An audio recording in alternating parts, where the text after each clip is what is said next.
Ok, donc on va continuer. Je voulais juste être sûr de certaines choses. Et donc, je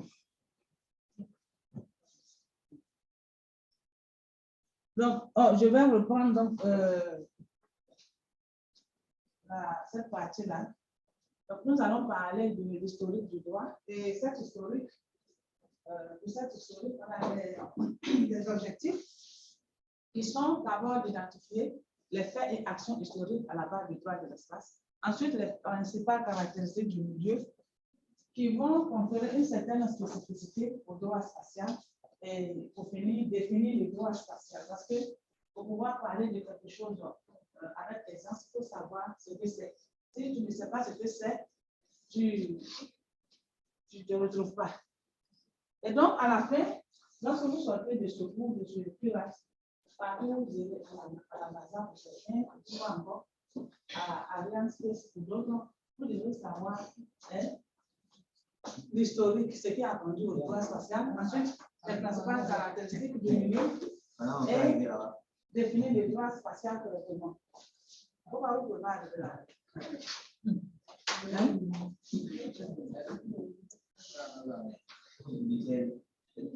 Et donc, le plan, on aura deux parties.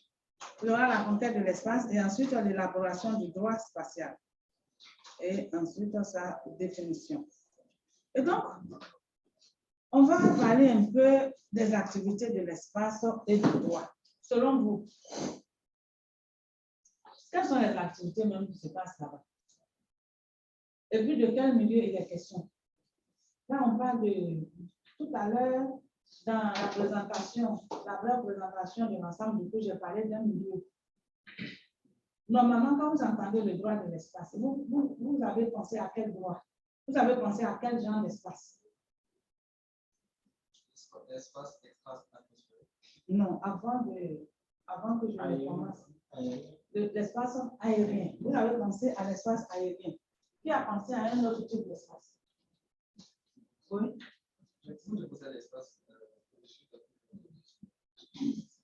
Qui a pensé à un autre type d'espace? Quand vous êtes là, pour un géographe, on lui dit droit de l'espace. Il pense à quel espace?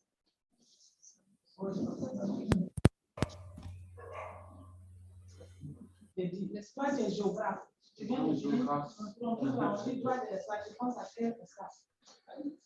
Ah, l'espace dans lequel on se trouve. Vous pensez à l'espace où on est. Terrestre, l'espace terrestre. À l'espace terrestre. Comme nous, on fait beaucoup les cours. Donc, on fait la partie directement aérien. L'espace aérien. Voilà. L'espace aérien. Voilà. Et donc, dans cet espace que vous appelez espace aérien, est-ce que vous estimez que c'est l'espace aérien? Est-ce que c'est l'espace aérien? Quand vous êtes dans aérien, là, quand il y a avion, là, est-ce que vous êtes sur terre? Non. Alors, vous n'êtes pas sur terre. Vous êtes dans le vide aussi. Vous êtes dans le vide. On peut dire qu'on est dans l'espace vide. Mais est-ce que où les avions passent là? Vous l'avez déjà vu un satellite là? Non. Non. Voilà. Parce que si les satellites devaient être en orbite, si les satellites devaient être en orbite, là où si ce n'est pas le coup, si c'est le coup, là où les avions passent, ce serait la rotation locale. Parce que les avions allaient entrer en collision avec les satellites. Et puis bon, ce serait, peut-être qu'on allait mettre un autre système de gestion et d'orientation de ces objets. Il ne faut pas qu'il y ait des accidents. Et donc, c'est l'espace qui est, on peut dire, au-delà de l'espace aérien. C'est au-delà de l'espace aérien. Madame, et les drones qu'on fait aujourd'hui? Les drones, maintenant, par exemple, c'est ça. Les drones, on peut dire aérien, parce qu'il y a des drones qui vont jusqu'à un certain niveau. Voilà. Bon. Oui. Les drones, mais c'est pour ça que c'est pas. Vous allez voir que le drone, ce n'est pas l'espace extra-atmosphérique, c'est pas possible.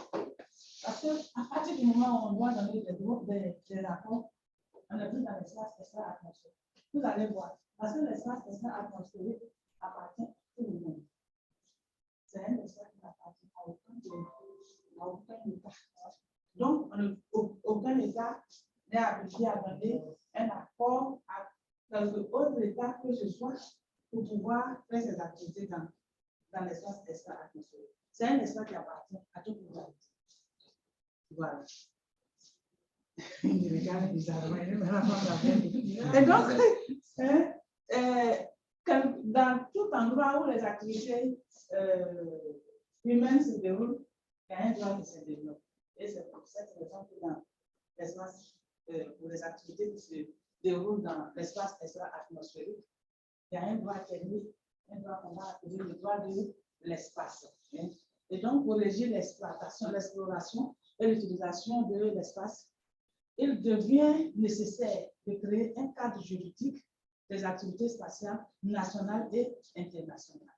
Ainsi, les traités internationaux réglementent les activités de l'espace. Donc, ce n'est pas des traités entre votre chef et moi, c'est des traités internationaux, des traités entre États. Et donc, qu'est-ce que le droit de l'espace? Qu'est-ce que l'espace plutôt? C'est l'étendue qui contient et entoure toute chose et qui est soumise ou non à des juridictions nationales et ou internationales. Donc, vous voyez ici, on a l'espace marin, on a l'espace aérien, on a l'espace extra-atmosphérique. Il y a d'autres types d'espace, mais ça, c'est des exemples. Donc, l'espace, c'est l'étendue qui contient et entoure toute chose et qui est soumise à des juridictions nationales et ou internationales. Donc, vous voyez que ça devient. Et qu'est-ce que donc l'espace extra-atmosphérique? Au-delà donc de l'espace aérien est situé au-delà des juridictions nationales. Vous voyez pourquoi je vous dis qu'aucun État n'a le droit de donner une certaine autorisation à quelque autre État pour pouvoir faire ses activités dans l'espace. Parce que c'est l'espace qui est au-delà de l'espace aérien. Si vous voulez envoyer, par exemple, un avion qui doit traverser plutôt l'espace aérien d'un État, les États savent. Après, il y a des lois. Chaque État a le contrôle de son espace aérien. Mais si c'est dans l'espace extra-atmosphérique, l'espace extra-atmosphérique est au-delà de cet espace aérien où les juridictions nationales sont en action, mais cet espace extra-atmosphérique n'est soumis à aucune juridiction nationale, même au niveau des États-Unis, même au niveau de la Russie. Même au niveau de l'Ukraine, vous voyez, c'est libre d'accès. La Côte d'Ivoire peut décider de. La Côte d'Ivoire a le droit d'aller. Le Ghana. Est-ce qu'il y a un droit de l'espace? Donc, les activités qui se déroulent dans l'espace atmosphérique sont régies par ce droit qu'on va appeler droit de l'espace. Et l'espace extra-atmosphérique constitue simplement ou seulement un cadre de ces activités-là. Ouais. Et donc, retenez bien cette phrase, l'exploration et l'utilisation de l'espace, donc l'espace extra-atmosphérique, sont permises par tout État sans aucune discrimination, quel que soit le niveau de développement, à condition qu'il ait des ressources économiques suffisantes. Donc, pourquoi? Parce que ce n'est pas les États-Unis qui vont concevoir le satellite pour vous donner. On a vu ici, il faut mettre le satellite, il faut concevoir le satellite. Il faut concevoir une base, ce qu'on appelle un lanceur. Il faut concevoir un lanceur. Et une fois le lanceur est conçu, il faut procéder au lancement. Ça fait appel à des techniciens, à des experts, des gens comme vous qui sont des espèces de et qui vont utiliser de l'argent. Il faut. Madame, l'entretien aussi. Il faut. Non, ça n'a pas encore fini. Quand tu lances le ça tu as pu mettre en orbite. Il faut surveiller. Voilà. Il ne faudrait pas que, parce qu'on verra qu'il y a des droits, il y a des dispositions. Il ne faudrait pas que ton avion, si ton engin spatial a été pris par des terroristes, il faut que tu sois capable, si possible, au moins d'alerter les autres États. Il faut que tu saches même, dans tous les cas, même si toi tu ne peux pas savoir, les avions espions, les satellites espions de la Russie et des États-Unis vont savoir. Vous voyez? Parce que lorsqu'on arrive dans l'espace, comme je vous l'ai dit, ça appartient à tout le monde. Donc, les activités qui se font là-bas aussi sont vraiment contrôlées par tout le monde. Et on va voir plus tard qu'il y a une notion qu'on appelle la responsabilité internationale. Tous les États, et une fois que tu as mis tes pieds dans l'espace, tous les États sont responsables à un certain niveau de tout ce que ton agent et ton équipement ou ton base vont faire dans cet espace-là. Il y a un contrôle qui se fait. Voilà. Et donc, cette phrase est très importante. Tout le monde a accès. Tout le monde peut aller. Pas tout le monde. Tous les États peuvent faire des activités. Que tu sois État jaune, État rouge, État quoi encore? Non, État noir. Je pense que c'est le on a regardé la peau des humains. On a vu jaune, noir, blanc et puis rouge. Rouge, c'est les Indiens. Vous ne savez pas ça. Oh. Ils sont rouges. Enfin, c'est comme ça que les ont appelés. Mais bon, est-ce qu'on est vraiment noir? Non, moi, je ne suis pas noir. Et donc, la conquête de l'espace, ça vous fait penser à quoi? Parce que dans les cas actuels où nous trouvons sur cette terre, avec les événements actuels, quand je parle de la conquête de l'espace, ça vous fait penser à quoi? Ouais. Après 1945, après la Deuxième Guerre mondiale, il y a eu quoi? La guerre froide. Et c'est dans ce contexte donc de guerre froide que quoi? Des choses nouvelles vont se développer. On a compris avec des prêts de côté pour pouvoir communiquer là où nous sommes. Voilà. Donc, la couche aux armements pendant la guerre froide par certains États, on connaît très bien, conduit à de forts investissements dans la recherche. Vous entendez, non? Dans la recherche. De forts investissements dans la recherche. Ok. Donc, dans la recherche. Donc, ce qui veut dire que si nous voulons aller jusqu'à un certain niveau de développement, on a besoin d'investir dans quoi? Dans la recherche. Voilà. Donc, à de fois investissements dans la recherche et le domaine plutôt d'avenir qui est quoi? L'espace. L'espace, donc, ici, quand on parle d'espace, attendez, l'espace atmosphérique. Donc, c'est cet espace-là qui va être privilégié. Les États, la Russie et les États-Unis vont chercher à aller dans cet espace. Comme le procure, la guerre est finie, et puis l'ONU a un fort pouvoir, et puis on ne peut plus se battre. Bon. On va chercher à aller au-delà de où les humains sont. Et ce n'est pas mauvais parce que c'est dans le cadre de la recherche. Pour commencer. Voilà. Et donc, c'est le début donc de l'ère spatiale. Tout commence en 1957 avec Sputnik 1, le premier satellite artificiel de l'histoire, hein, et qui évolue rapidement vers des vols habités puis l'envoi d'un homme sur la Lune. Donc, vous voyez comment ça arrive rapidement. D'abord, on envoie des satellites artificiels, ensuite, des vols habités où des gens dorment, où des gens sont. Et puis bon, habités peut-être pas des éléphants, pas des humains en tant que tel, mais des animaux, enfin, Mais ce qui est sûr aujourd'hui à la navette spatiale, la navette internationale, les gens sont dedans. Hein. Donc, depuis l'envoi des humains sur la Lune, donc sur des corps célestes. Donc, l'ère spatiale a commencé en 1957. Et donc, cette ère spatiale a plusieurs phases. La première phase est quoi? Russe. Donc, vous voyez que l'histoire, c'est l'histoire et ça continue. La première phase est russe. Hein? Donc, en 1957, la Russie, on a l'URSS, qui va donc lancer le premier satellite Sputnik 1 autour de la Terre à une altitude de 900 km. Ensuite, la deuxième, toujours dans la première phase, toujours en 1957, il y a le deuxième lancement. Vous voyez que là, c'est un affront.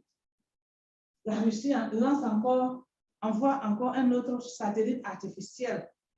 Sputnik 2, c'est-à-dire un mois après Sputnik 1. Donc, Sputnik 2 est lancé avec une petite chienne qu'on a appelée Laika à bord. L'animal a survécu 7 jours et mort faute d'oxygène. Cet exploit technologique constitue un affront pour les États-Unis. Mais c'est un affront. Constitue un affront pour les États-Unis et provoque donc la course aux étoiles entre les deux puissances mondiales. Vous voyez? Et c'est chic. Moi, j'aime bien ce coup parce que c'est un coup qui rentre un peu partout. Mais peut-être que l'année prochaine, on le verra. Je ne sais pas. OK. Donc, ensuite, on a la phase américaine d'exploration spatiale par les États-Unis. Et donc, ils vont lancer Explorer 1 dans l'espace. Ensuite, vous voyez que les États-Unis, ils sont bien façon d'être. Ils ne se concentrent pas d'envoyer seulement. Ils commencent à faire quoi? Ils créent quoi? La NASA. Ils créent la NASA. Et le président de cette époque, c'est la loi instituant donc la NASA qui coordonne les travaux de recherche et d'exploration aéronautique et spatiale afin de rattraper le retard. Afin de rattraper quoi? Le retard sur la gestion du RSS. Donc, normalement, c'est ce qu'on devrait faire chez nous ici. Nous, dans nos États, je vais dire, notre arrivée à un certain niveau, donc on cherche à l'atteindre, à dépasser, mais généralement, qu'est-ce qu'on fait? On cherche à te... Voilà. Et donc, la deuxième phase est russe encore. La deuxième phase russe. L'exploration plutôt de la Lune par la Russie. En 1959, vous voyez que les années sont proches, 1 an, 2 ans. Il y a le lancement de Luna 1. Et pour la première fois, un satellite artificiel sort de l'orbite terrestre et s'approche de la Lune. Donc, c'est tellement pour observer la Lune. Vous voyez. Cependant, Luna passe trop loin de l'astre et poursuit sa trajectoire pour finir en orbite autour du Soleil quelques mois plus tard. Vous savez que sans le vouloir, c'est tellement qu'ils ont eu des images du Soleil à partir de là. Et c'est le début donc de l'exploration de la Lune. Voilà. Et donc, quoi?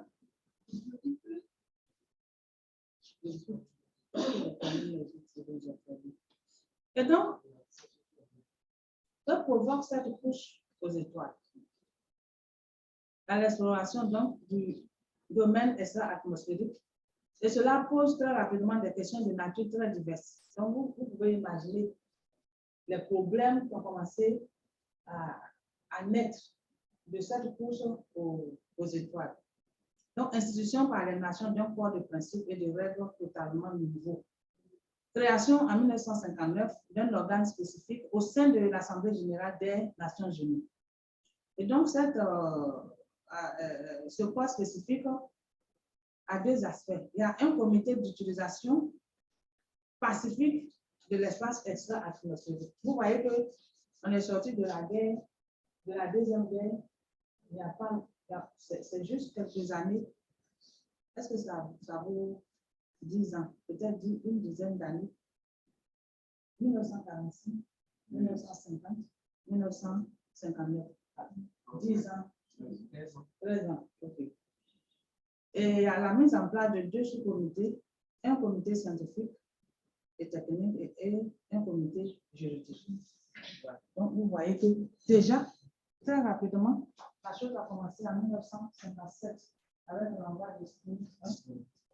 Et puis ensuite, donc, déjà en 1959, 2 ans après, il y a la création de cet organe spécifique au sein de l'Assemblée générale des Nations unies. Et comme vous l'avez dit, dans cet organe spécifique, il y a un organe, un comité de choix d'utilisation pacifique de l'espace extra-atmosphérique. Pourquoi? Selon oui. Oui, non, pas. Au début, c'était en vote, mais il fallait déjà régionaliser les choses. C'était en forme. On va aller comme un raison.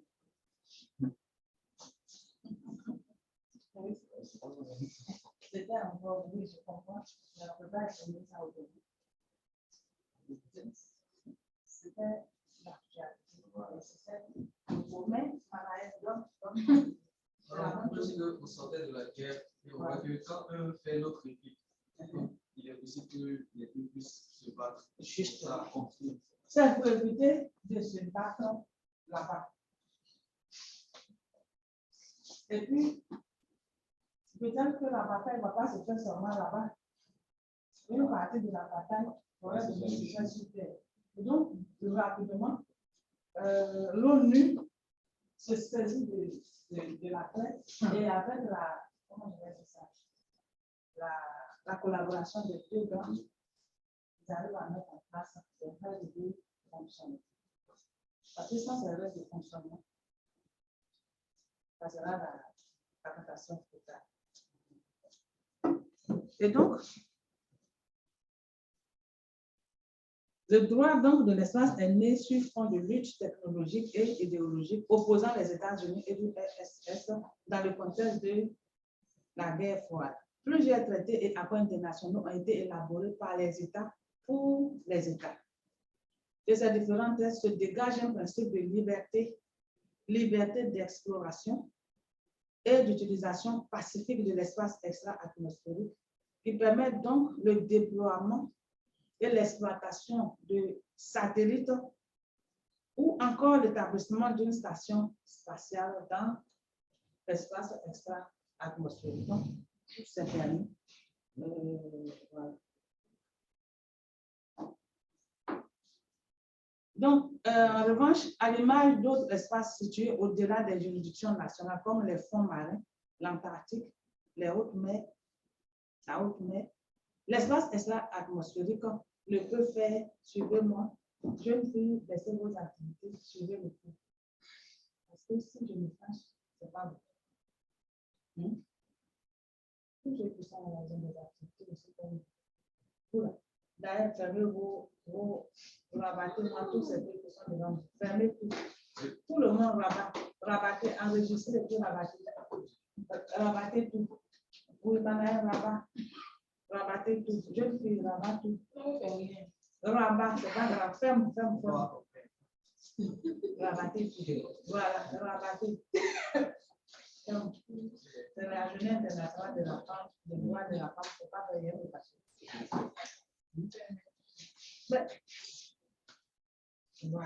Voilà. On va parler, on échange entre nous. Dès qu'on finit, vous pouvez faire vos actions. Et donc, l'espace extra-atmosphérique ne peut faire l'objet d'appropriation nationale par proclamation de souveraineté, ni par voie d'utilisation ou d'occupation, ni par aucun autre moyen. Qu'est-ce que ça veut dire?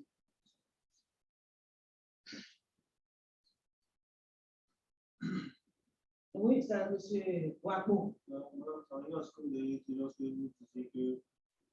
a pas de droit de s'approprier le territoire pour dire que c'est celui qui donne des droits, des lois. Et donc, comment ça se passe de façon générale? Quand ils arrivent, le premier, dans un endroit, ça c'est quoi? Ils vont Mais son drapeau. son drapeau, et puis ça devient une partie de son État. C'est pas le cas. Les Russes sont arrivés les premiers dans. Si là-bas est arrêté à l'UNI, voilà, on ne soit pas dans. Si vous avez trop froid, venez ici. Approchez. Il a commencé à montrer. Et donc, quand ils mettent leur drapeau, ça veut dire qu'ils ont proclamé que le terrain, voilà. Mais même les Russes n'ont pas, la Lune ne leur appartient pas. Ce serait trop facile. Hein? La Lune peut appartenir à un État. Non. Voilà. Donc, personne ne peut proclamer sa souveraineté, aucun État ne peut proclamer sa souveraineté sur une partie de l'espace extra-atmosphérique. Personne.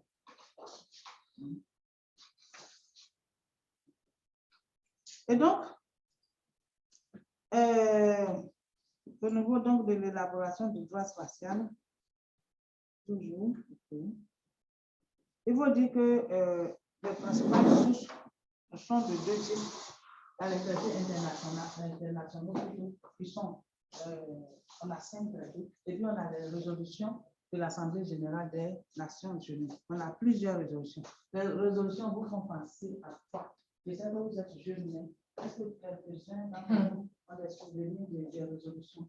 Ce qui concerne le contexte politique et voilà.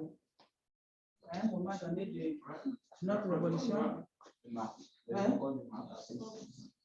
voilà, il y a eu plusieurs comment je vais dire, résolutions en bas pour.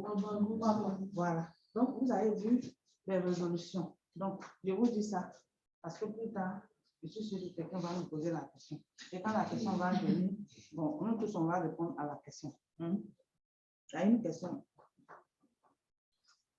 Et donc, je vais parler de 5 traités. Le premier traité de tout ça, c'est le traité de l'espace. Ce traité est né en 1967. Ce traité déclare que l'exploration et l'utilisation de l'espace extra-atmosphérique doivent se faire dans l'intérêt et pour le bien de l'humanité. Toute discrimination entre les États étant exclue. L'espace extra-atmosphérique, y compris la Lune et les corps célestes, sera libre et accessible à tous les États et ne pourra faire l'objet d'aucune appropriation nationale. Ça, c'est le principal. Tout le monde, l'État appartient à tout le monde. L'État, même quand elle dit l'État, l'espace extra-atmosphérique. Quand cet espace extra-atmosphérique est exploré et exploité, c'est pour le bien de quoi? De toute l'humanité. Ce n'est pas seulement pour les Américains ou bien pour les Russes. Autrement dit, je ne suis pas en train de faire la question ici. On va jouer les images. Voilà. Donc, c'est pour le bien de l'humanité. Pas de discrimination. La Côte d'Ivoire et le Burkina, le Mali, peuvent se mettre ensemble, peuvent aussi agir à titre individuel. Ce traité donc a été adopté par les Nations Unies le 19 décembre 1966 et à l'unanimité et ouvert à la signature le 27 janvier 1967.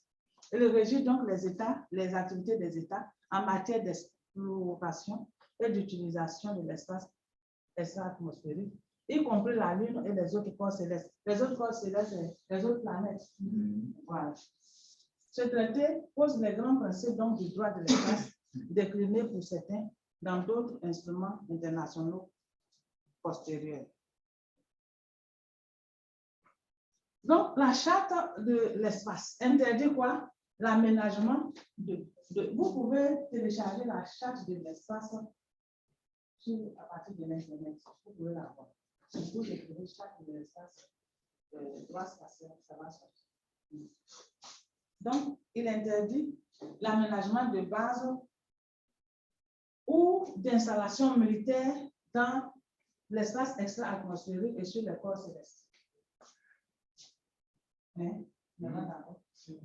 Il interdit la mise en orbite autour de la Terre dans l'espace extra-atmosphérique et sur les corps célestes d'armes nucléaires ou de destruction massive. Laisse la possibilité du transit des armes.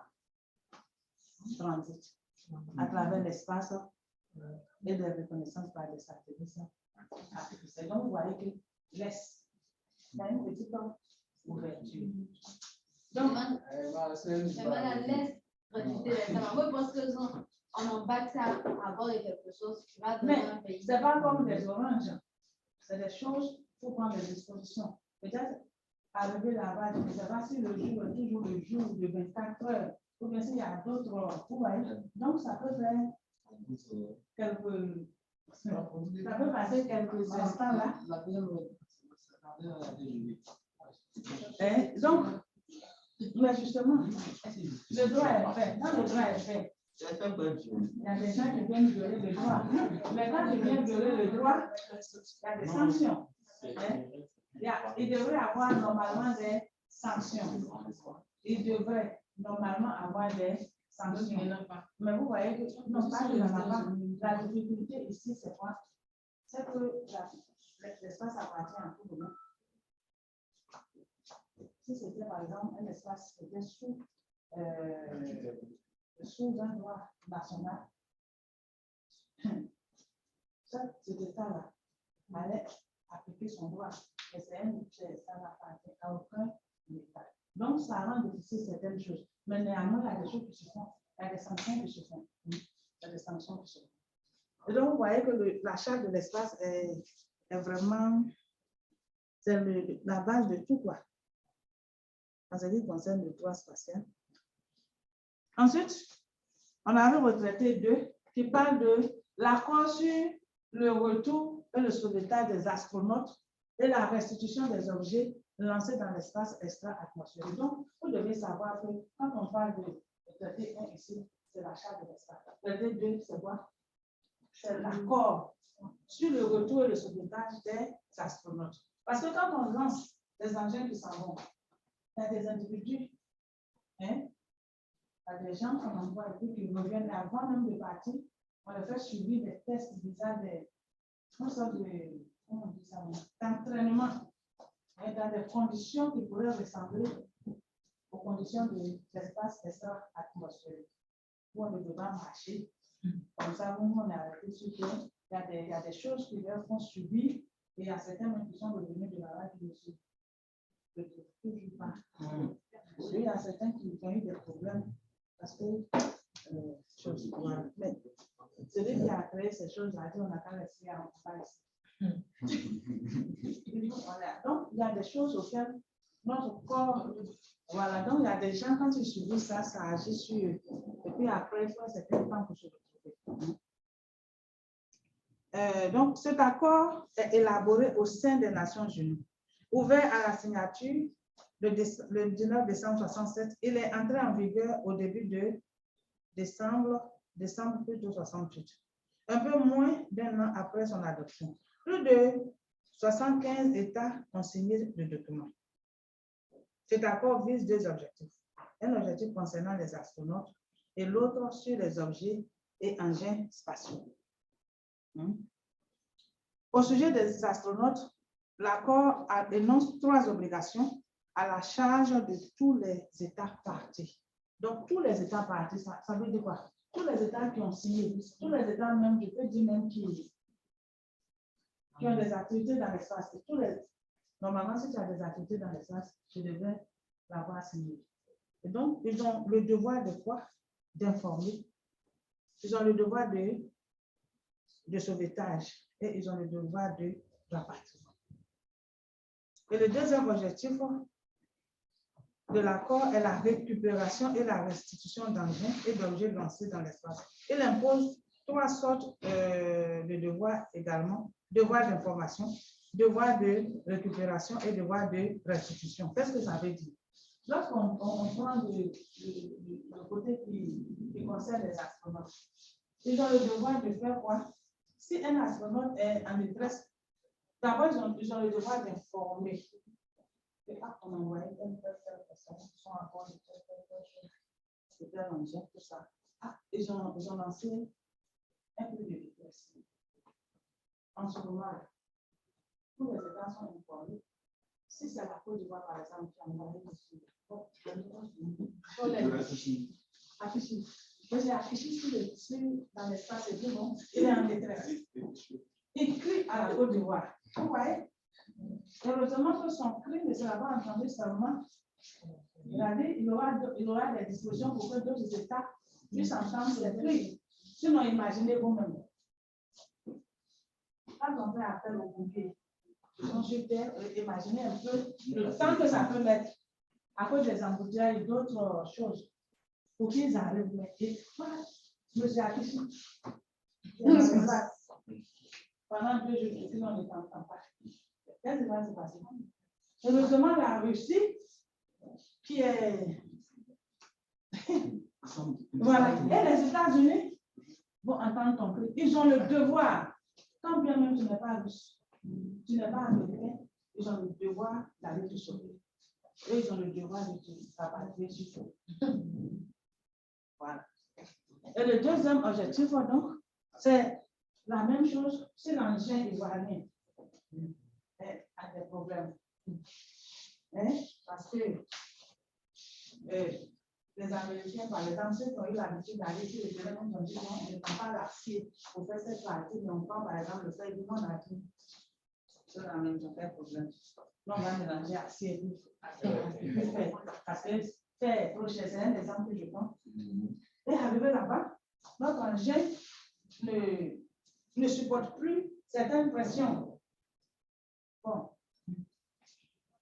Les systèmes satellites qui sont comme les satellites espions, pas espions de surveillance, si j'avais dit, vont lancer émettre des signaux avant même que la Côte d'Ivoire ne sache qu'il y a un problème. Devoir de quoi récupérer et puis devoir de restituer. Ils vont prendre le plus de l'île à la Côte d'Ivoire. Voilà. Donc, c'est bien fait. Mais Ils sont forts. Qui est fort? Les Blancs. Les États. Ce n'est pas les Blancs seulement qui sont dans l'espace. Et donc, l'accord prévoit, en cas de nécessité, la coopération internationale pour le sauvetage et le rapatriement d'astronautes en détresse. Il a été ratifié par 85 États. Il prévoit les mesures en cas de retombée d'objets spatiaux habités ou non sur Terre. Il impose une obligation de secours et d'assistance aux astronautes, aux spationautes dans l'espace extra-atmosphérique. Il constate donc le statut de quoi? Envoyé de l'humanité. Une fois que tu vas dans l'espace, tu n'es pas envoyé des États-Unis, tu n'es pas envoyé de la Côte d'Ivoire ou de la Russie, tu es envoyé de l'humanité. C'est comme si tu es un ambassadeur des humains dans l'espace extra-atmosphérique. Donc, tout ce qui te concerne quoi? Tous les humains, concerne tous les États. Et en ce moment, on ne va plus parler d'astronautes, on va parler de spationautes. Les spationautes. L'accord pour le traité 3, c'est la convention sur la responsabilité. Tout à l'heure, on a dit que l'accord 2 prévoit une sorte de responsabilité internationale pour le sauvetage des spationautes. Donc, la convention sur la responsabilité internationale pour les dommages causés par des objets spatiaux. Parce que, forcément, il peut y avoir des dommages. Que les objets spatiaux, les satellites et autres vont créer. Des fois, même on lance un satellite, ça ne va pas loin et puis ça retombe sur Terre. Ou ça retombe là, est-ce que c'est forcément dans l'eau? Non, ça va. Même si c'est dans l'eau, peut-être il y a un bateau qui passait, il y a beaucoup de choses. Et donc, la convention a été adoptée le 29 novembre 1971. Elle est entrée en vigueur le 1er septembre 1972. Elle impose aux États une forme de responsabilité internationale exorbitante par rapport aux droits communs. Les États qui procèdent ou font procéder à un lancement, de même que ceux qui prêtent leur territoire ou leur installation aux fins d'un lancement, sont solidairement tenus du dommage qui pourrait être causé par l'objet spatial ou ses composants. Est-ce que ça veut dire?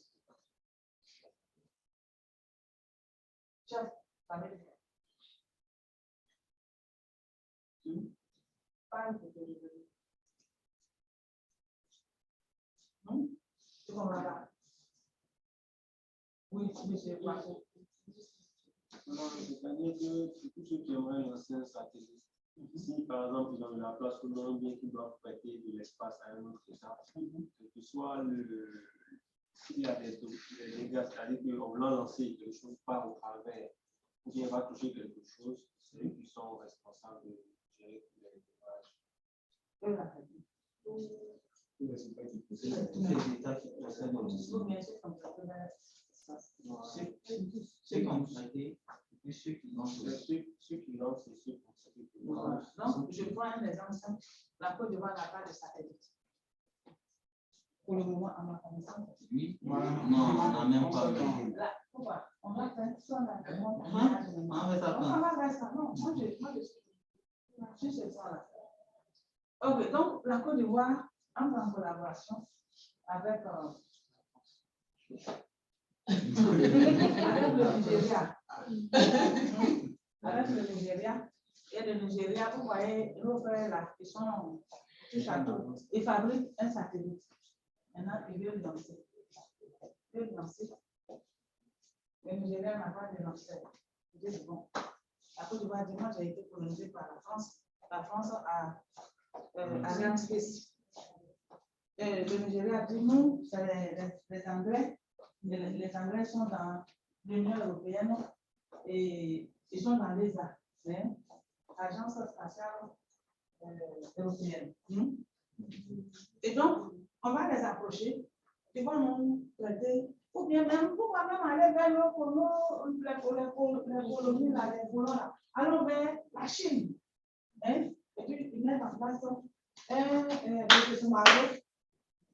voilà. Ils mettent en place un cadre de collaboration.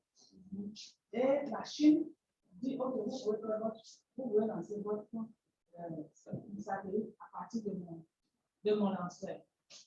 Donc, si c'est la France, ils dit à partir de Ariane, on vous prête Ariane pour lancer votre satellite. La France, l'Union européenne, ils ont pris le temps parce qu'ils ne vont pas l'accepter pendant ton satellite là. Est-ce que ça répond aux normes? Ils ont des experts. Ils vont vérifier. Tu vas, avant de lancer, bon, peut-être qu'il y a des riches hommes d'affaires, comment je vais dire ça, australiens, qui ont été associés à quelques États. Donc, vous voyez que la Côte d'Ivoire, le Nigeria. Ensuite, il y a l'Europe, l'Union européenne, il y a l'Australie et puis il y a la Chine. Ils sont tous impliqués dans cette activité-là. Lorsque vous le lancez, s'il y a un problème, tout le monde doit contribuer au dédommagement. Si c'est 5 milliards de dollars, 5 milliards de dollars, ils vont partager et puis bon, chacun va assumer ses responsabilités. C'est ce que ça veut dire. Voilà. Si c'est retombé sur terre et que ça fait des choses, vous devez faire face. Vous tous. Yama avait de dire que ce n'est pas mon satellite. Voilà. Donc, ensuite, elle précise que l'État qui aurait réparé le dommage a un droit de recours contre les autres États ayant participé au lancement en commun. Donc, si les autres États ne veulent pas, et que par exemple la France ou bien la Chine seulement prend en charge tout, et portent les autres devant les juridictions, devant la justice, pour les contraindre à faire quelque chose.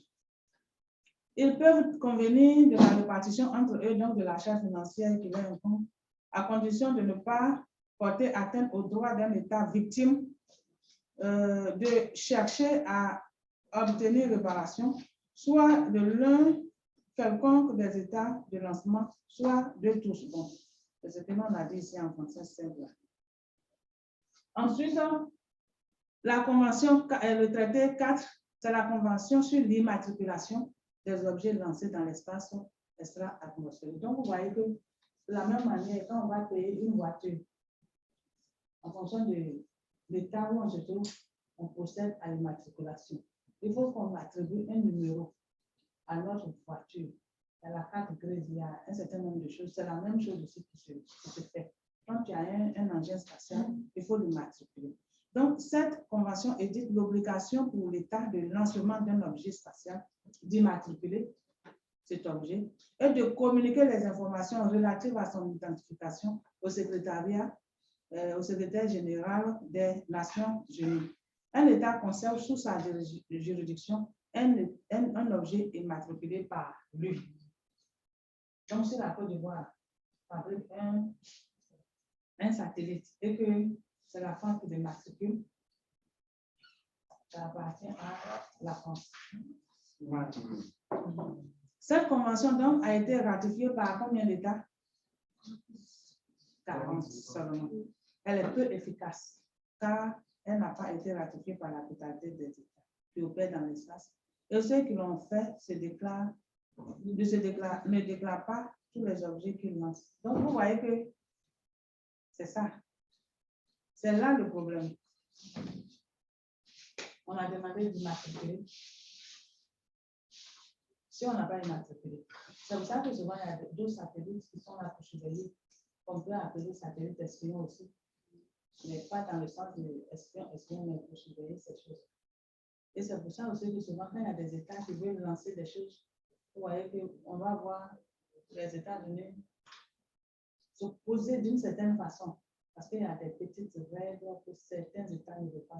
Des fois même, peut-être les États-Unis même, ou bien la Russie, qui sont les premiers, quand ça ne les arrange pas, ils peuvent faire certaines choses. Donc, c'est délicat. Ensuite, l'accord 5, le traité 5 est l'accord régissant les activités des États sur la Lune et les corps célestes.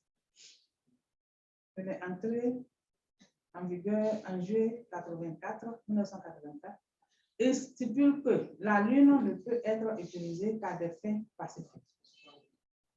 Il interdit aux États partis de mettre en orbite sur la Lune des armements de destruction massive ou de placer de telles armes sur la Lune ou tout recours à la menace ou à l'emploi de la force ou à tout autre acte d'hostilité sur la Lune. Il assure une exploitation ordonnée. Exploitation, je n'ai pas dit exploration. Exploitation ordonnée et sans risque des ressources naturelles de la Lune. Sur une base équitable. Les dispositions donc de vérification du traité permettent aux États partis d'inspecter tous les véhicules, les stations, les installations et les équipements spatiaux qui se trouvent sur la Lune. Donc, vous voyez que c'est comme si au moment où on va se réveiller, la feuille va se réveiller là. La Lune, s'il y a diamant là-bas, s'il y a, vous voyez, tous ces compétences, ils ont tout espoir. Voilà.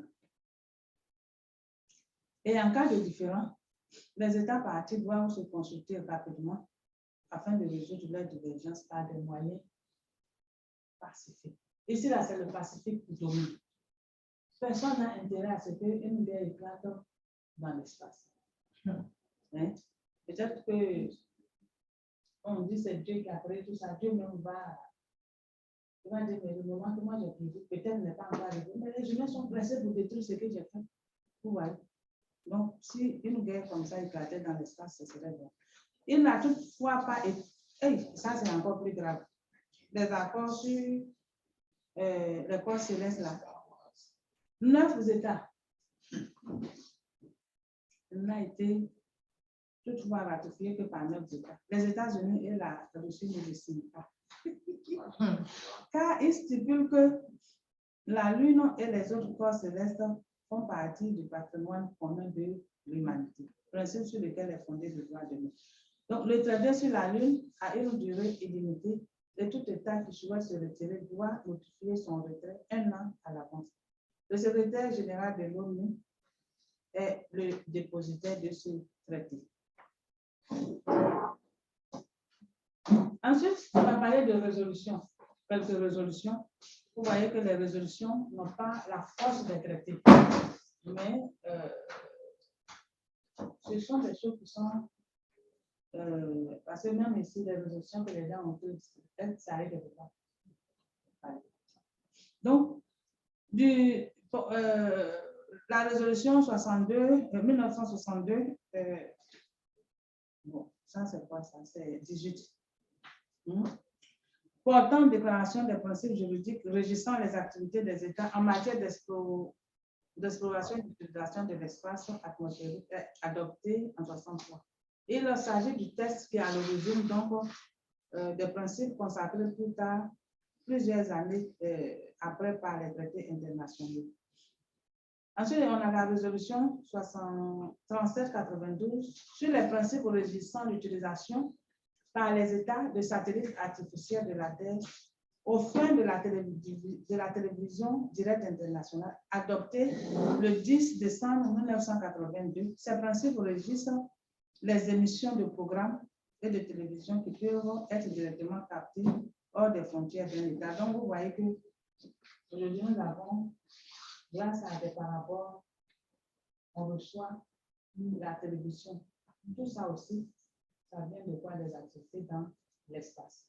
Voilà. Ensuite, on a la... Excusez-moi.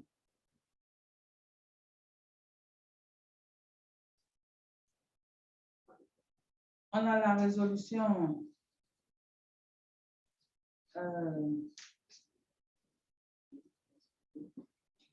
la résolution 4161 sur les principes de la télédétection adoptée le 3 décembre 1986. Ces principes s'appliquent aux activités d'observation de la Terre.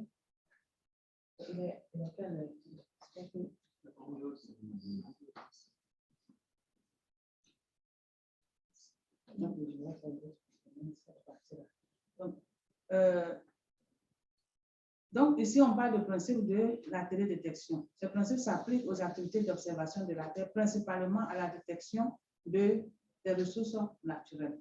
Ensuite, on a plusieurs autres principes. Vous les verrez dans les ressources. Dans les ressources.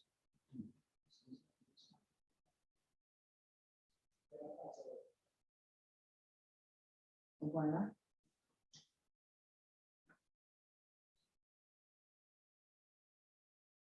Donc, il y a plusieurs autres, comment je vais dire ça, plusieurs autres résolutions. Et je vais arrêter pour lancer.